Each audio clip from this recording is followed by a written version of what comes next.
All right, ready to geek out with me today because we are diving deep into the Fellowship of the Ring. We're going straight to the source, folks, like actual excerpts from the book itself. So yeah, forget the movies, forget SparkNote summaries. This is for those of you who really want to find those hidden gems, Mhm. those little wait, what moments that even like someone who knows Tolkien might have missed. What I think is so fascinating about Tolkien is that his world is just so intricate, so layered, that you can reread The Fellowship of the Ring like a dozen times and still find something new. Oh, absolutely. And Definitely. to make it even better, you can actually follow along with us. We've got a link to the full text of the Fellowship of the Ring, Yeah. totally free down in the episode description. So grab a copy, get comfy, and let's just explore Tolkien's world together. Excellent idea. Now, to really appreciate the depth of The Fellowship of the Ring, I think we have to start the very beginning with Tolkien's own thoughts on how this epic saga came to be. Okay, so let's unpack this. So we're talking about the genesis of Middle-earth, right? What what struck me was how Tolkien talks about his struggles with printer errors. I mean, we've all been frustrated by typos, but Tolkien took it to a whole other level. He did. You remember that passage where he's complaining about dwarves being printed as dwarfs? It seems like such a minor detail, but for Tolkien, language was everything. He poured so much care into crafting the languages and the names in Middle-earth, and to see those painstakingly crafted words just mangled by a typo must have been so frustrating. Yeah, it's almost funny, right? This guy, incredibly imaginative, creator of entire worlds, and he's getting hung up on something as mundane as a printer's mistake. But it shows you how much he cared about every single detail of his work. Absolutely. And this attention to detail extends beyond just language, too. Tolkien really fiercely resisted any attempts to interpret the Fellowship of the Ring as allegory. He insisted that it wasn't a veiled commentary on World War II or any other historical event. For him, it was a story, a myth, a legend that stood on its own. It's like he created this entire world with its own internal logic, its own history, and he didn't want anyone like imposing their own interpretations on it. Exactly. And that's what makes it so compelling. We're not looking for hidden messages or coded references. We're simply immersing ourselves in this incredibly rich and detailed world that he created. And speaking of immersion, how about we dive into the Shire and we can get to know the hobbits a little bit better. Excellent idea. Now, when you think about hobbits, what comes to mind? Okay, so my initial thought is, of course, small, peaceful, dainty. They love their gardens, they love their food. But, reading these excerpts, I was struck by their deep connection to their history, Hmm. their love of genealogy. They practically have family trees that go back to the beginning of time. It's true. They might seem simple on the surface, but hobbits have a really rich cultural heritage and they value tradition and ancestry above almost everything else. It's almost like they've created this bubble of peace and contentment in the Shire, a Right. world where, like, the biggest concerns are who's hosting the next birthday party or if Yeah. the crops are doing well. And that's what makes their story so compelling. They're living in this idyllic world, blissfully unaware of the dangers lurking beyond the borders of the Shire. Remember how they talk about the Battle of Greenfield, the last battle fought within the Shire, as if it were ancient history? Right. Even the wolves that used to threaten their borders have been reduced to like grandfather's tales. It's like they've forgotten that their peace and security aren't a given, that they're reliant on others to kind of keep the darkness at bay. This raises an interesting question, though. What happens when that bubble of peace is burst? What happens when the hobbits are forced to confront the reality of the wider world and the darkness that threatens to engulf it? Makes you realize that their peaceful existence is actually quite fragile, dependent on forces that they barely even understand. And speaking of things that hobbits hold dear, did you come across that passage about mathams? I found that so fascinating. Oh, the mathams. Okay, so I have to admit, I'm totally guilty of having my own little collection of mathams. Those little trinkets and souvenirs that you can't bear to throw away, even though they have no practical use whatsoever. It's like the Hobbit version of sentimental clutter. Exactly. But for hobbits, it goes beyond just sentimental value. Remember how they trace the origins of pikeweed, another hobbit obsession, back to this mysterious figure, Old Toby? It seems like they have this reverence for the past, for the origins of things. Holding on to these mathams, even if it's just a chipped teacup or a faded ribbon, is a way of connecting to their history.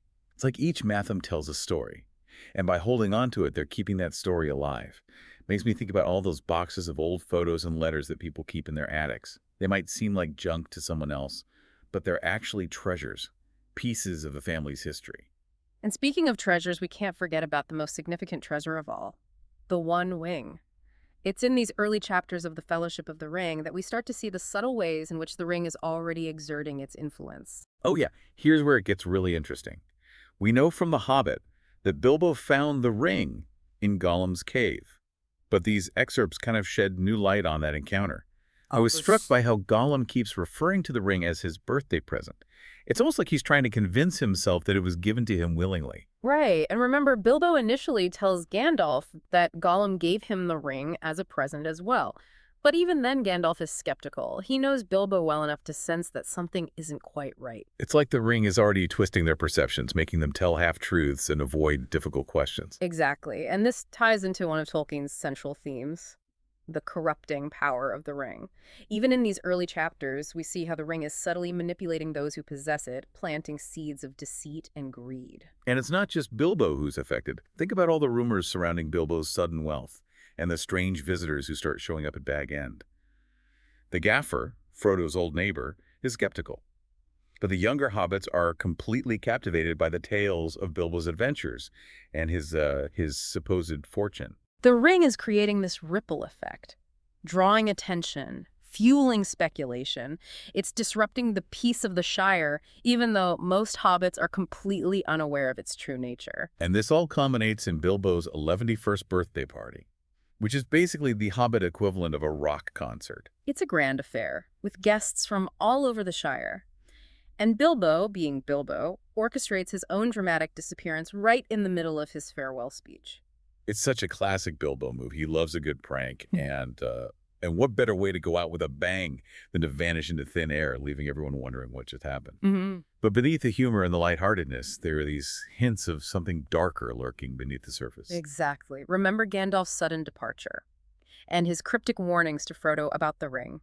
He tells Frodo that he has to leave, that there are things he needs to investigate, and he urges Frodo to be careful to trust no one. It's like a shadow falling over the party.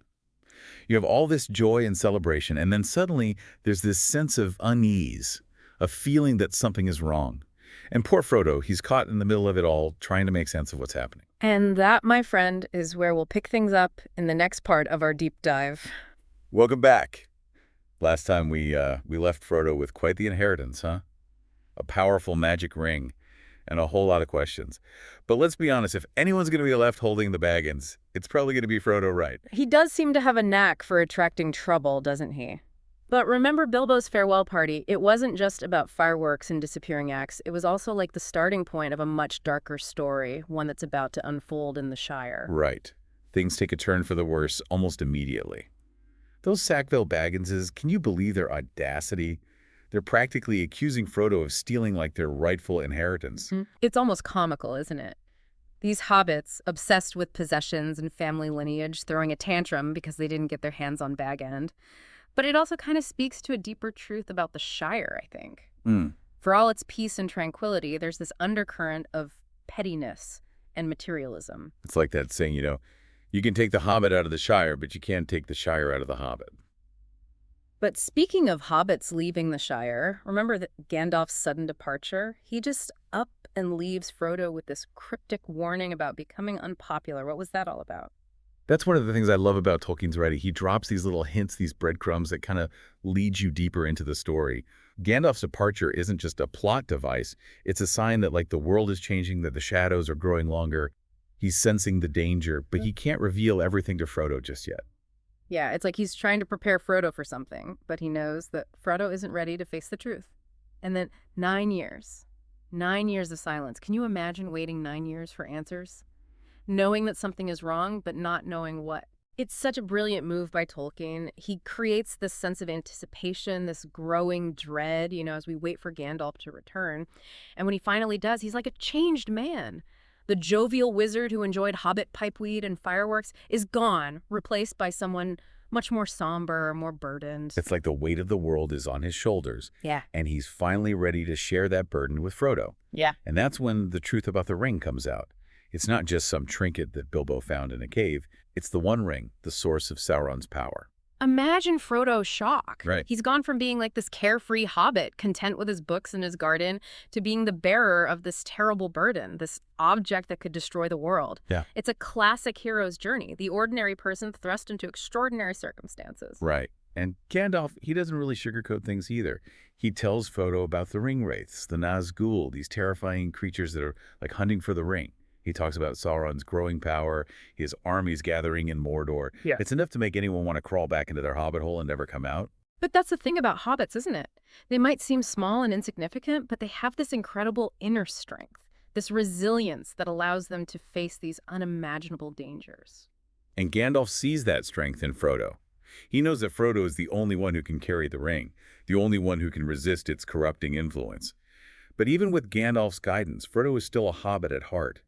He doesn't want to leave the Shire. He wants to stay in his comfortable home and pretend that none of this is happening. And who can blame him? But the ring, it has a way of forcing your hand, of pushing you out of your comfort zone. It's like it's calling to its master, drawing Sauron's attention to the Shire. And that's when we meet the unsung hero of the story, Samwise Gamgee. He's eavesdropping, as usual, and he overhears Gandalf talking about the ring and the need to leave the Shire. And what does he do? He blurts out that he wants to see elves. Oh, bless his heart. It's such a Sam moment. He's so innocent, so full of wonder. He's not thinking about the dangers. He's just excited about the possibility of seeing something magical. It's like a breath of fresh air amidst all the gloom and doom. And Gandalf, wise as ever, he recognizes that Frodo needs someone like Sam by his side. Someone who's loyal, practical, and maybe a little bit naive. Sam's presence, it adds a touch of levity to the story. But he's also like a reminder that even in the darkest of times, there's still beauty and wonder to be found in the world. And as they're like preparing to leave the Shire, they get this chilling reminder of the dangers they face.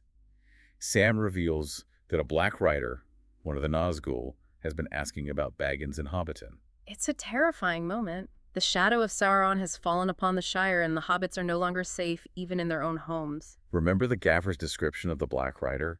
This tall, dark figure, his face hidden behind a hood, hissing at him when he learns that Bilbo is gone? It sends shivers down my spine just thinking about it. Tolkien is such a master at creating suspense. He doesn't need to, explicitly describe the horrors of the Nazgul. He just gives us these glimpses, these hints, and our imaginations do the rest. And then there's that scene in the woods when Frodo, Sam, Merry, and Pippin are making their way to Buckleberry Ferry. They sense they're being followed, but they can't see anything. Just the sound of hooves, the snuffling of some unseen creature, the feeling of being watched. It's a masterfully crafted scene. You can practically feel the tension building as the hobbits become increasingly aware of the danger that's lurking nearby. And just when they think they're about to be caught, they stumble upon a group of elves led by Gildor and Glorian. Talk about a stroke of luck. But it's more than just luck, isn't it? It's almost like providence, like the forces of good are intervening to help the hobbits. Yeah. And the elves, with their grace and beauty, they offer the hobbits like a brief respite from the dangers of their journey. They share food and drink, and their songs fill the night with this otherworldly beauty. It's a reminder that even in a world filled with darkness, there's still beauty and wonder to be found. And it's a reminder that the hobbits are not alone in their fight against Sauron. But the elves also bring warnings. They talk about the Black Riders, their connection to the enemy, and the increasing danger that even the Shire is no longer safe. The idyllic world that Frodo once knew is crumbling around him. He's being forced to grow up fast to confront dangers that he never could have imagined. And he has to make a choice. Yeah. To succumb to fear and despair, or to find the courage to continue his journey. It's a choice that many of us face in our own lives, though perhaps not on such an epic scale. Do we let fear paralyze us, or do we find the strength to face our challenges, even when they seem insurmountable? And speaking of challenges, how about we talk about Old Man Willow?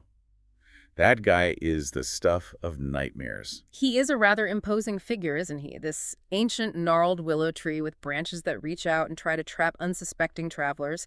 He represents the darker side of nature, I think, the untamed, primal forces that can be both beautiful and terrifying. And in this case, he's definitely on the terrifying side. Poor Merry and Pippin get caught in his grasp, and Frodo is overcome by this, irresistible sleepiness. It's a desperate situation, and it seems like all hope is lost. But then, out of nowhere, comes Tom Bombadil. Ah, Tom Bombadil. He's one of the most enigmatic characters in Tolkien's world. He's this merry, whimsical figure who seems to exist outside the rules of Middle-earth. He has power over nature, and he's not afraid of anything, not even the ring. He's like a force of pure joy in life, a reminder that even in the darkest of times, there are still pockets of light and laughter. Right. And he rescues Merry and Pippin from Old Man Willow with a song, no less. And then he invites the hobbits to his home, where they experience a night of peace and comfort. Tom's home, shared with his wife Goldberry, is a place of warmth and laughter, a sanctuary from the darkness of the outside world. It's like a fairy tale, a little bubble of happiness where nothing bad can touch them. But as with all fairy tales, it has to come to an end. Exactly. Tom Bombadil might be powerful within his own domain, but he can't protect the hobbits forever. They have to continue their journey knowing that the perils ahead are only going to increase. And as they bid farewell to Tom, they feel this sense of loss and foreboding. They're now truly on their own, venturing into lands unknown, and the dangers ahead are greater than ever. And their next stop is Bree, a village that marks the boundary between the familiar Shire and the wider world. It's a place where men and hobbits mingle, where news and rumors from distant lands are traded over pints of ale. And it's in Bree, at the Prancing Pony Inn, that they encounter this mysterious figure, Strider, a ranger of the north. What struck me about Strider was that he's described as this tall, dark, brooding figure with a weather-beaten face and these keen, watchful eyes. He's clearly not your typical hobbit. He's an outsider, a man of mystery. And remember Frodo, still naive about the dangers of the world, he accidentally reveals the ring during a sing-along in the inn's common room. Can you believe it? He just whips it out like it's no big deal. But of course, it's a huge deal. It's like waving a giant beacon in the face of the enemy saying, "Hey, come and get me." And Strider, being the perceptive individual that he is, immediately recognizes the danger. He warns Frodo to be careful, to trust no one, especially not Bill Ferny, this shifty character who seems to be working for someone else. And then, just when things are getting really tense, Mr. Butterbur, the innkeeper, he remembers that he has a letter for Frodo from Gandalf. It's one of those classic Tolkien moments where everything seems lost, and then suddenly there's this glimmer of hope. The letter, it contains verses that hint at Strider's true identity, and it sets the stage for one of the most dramatic reveals in the story. Strider is actually Aragorn, son of Arathorn, heir to the throne of Gondor. Oh, I love how Tolkien builds up to this moment. He drops these subtle hints about Aragorn's lineage, his knowledge of the ancient world, and then bam, it all comes together in this incredible revelation. It's a classic hero's journey trope, the hidden prince, the rightful heir who must reclaim his throne. And in Aragorn's case, it's not just about claiming a throne, it's about uniting the people of Middle-earth against the forces of darkness. Right. And now with Aragorn by their side, the hobbits have a real chance of reaching Rivendell. But of course, it's not going to be easy. The Black Riders are still on their trail, and the danger is only going to increase as they get closer to Mordor. And that's where we'll have to leave things for now. But don't worry, we'll be back with the final part of our deep dive, where we'll explore the perils of Weathertop, the sanctuary of Rivendell, and the formation of the Fellowship. Welcome back. We left off, with a real cliffhanger. The hobbits, guided by, Aragorn, are racing towards Rivendell. But they've got these terrifying Black Riders on their tail. It's like straight out of a nightmare. Well, it really is. And remember, this is not just some chase scene. It's like a test of Frodo's courage and his ability to resist, the ring's influence, which is like constantly growing. Every step towards Rivendell, it's also a step closer to Mordor. And the closer they get to Mordor, the stronger that pull becomes. It's interesting, right, how Tolkien uses the landscape to kind of reflect that growing danger. The Shire, it's all rolling hills and green fields, a place of peace and comfort.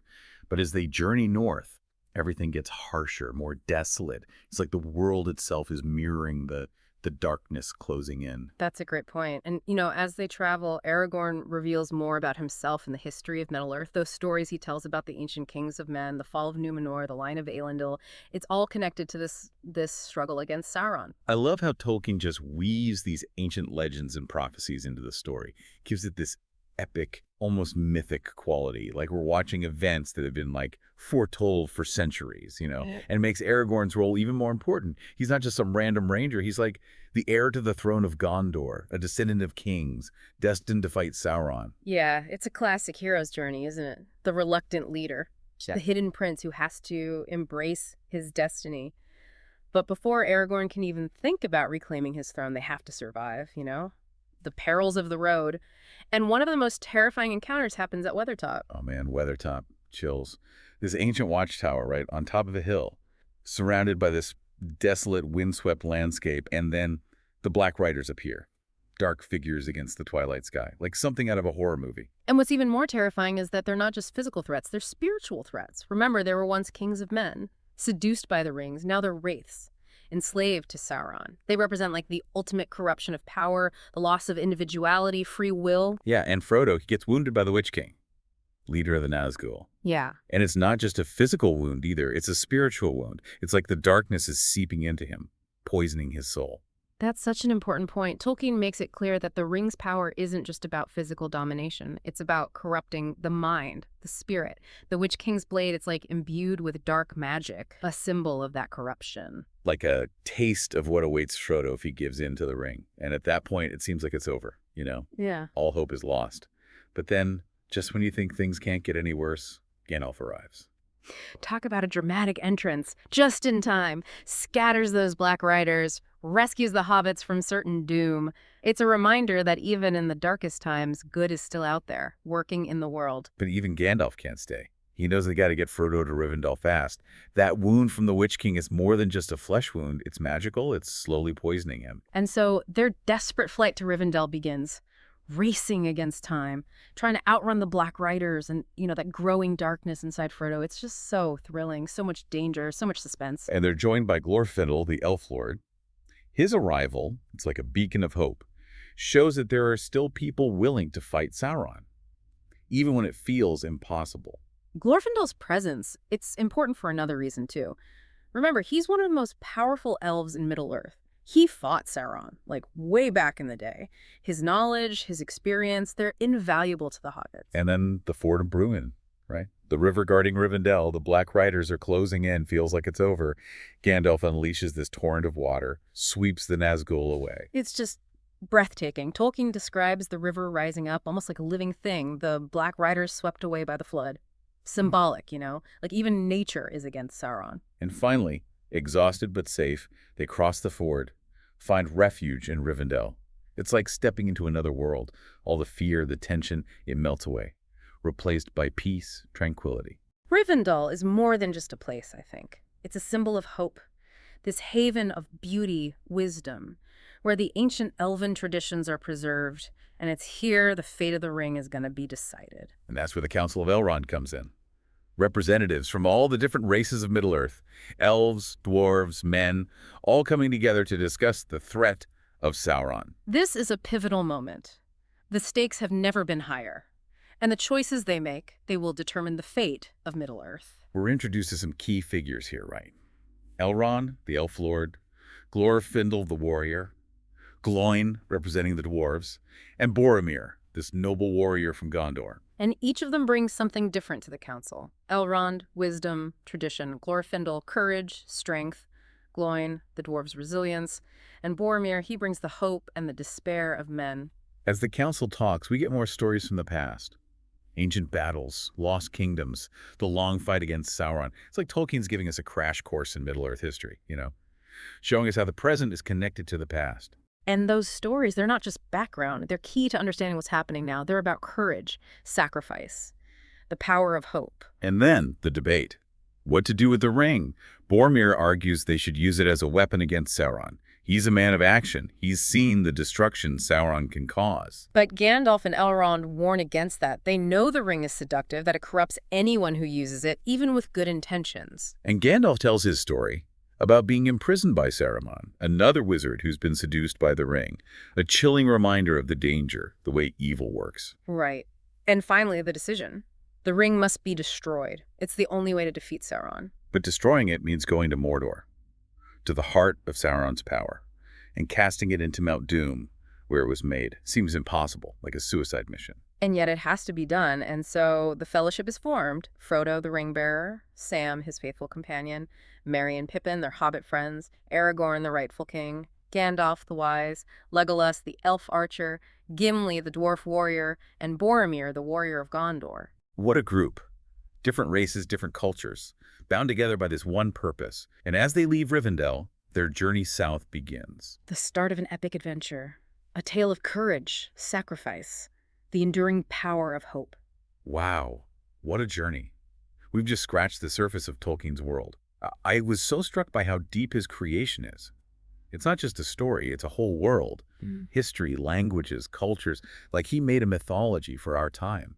What about you? What stood out to you the most? For me, it's the power of small acts of courage. The hobbits, they're ordinary, unassuming, but they're the ones who save Middle-earth. They don't start out as heroes, but they find the strength inside themselves to face unimaginable danger. It reminds us that even the smallest person can make a difference, that even in the darkest times, there's always hope. I love that. And to our listeners, if you're as captivated by Tolkien's world as we are, there's a link to the full free ebook in the episode description. Experience the magic of the Fellowship of the Ring for yourselves. Keep exploring, keep questioning, and keep that spark of wonder alive. Until next time on The Deep Dive.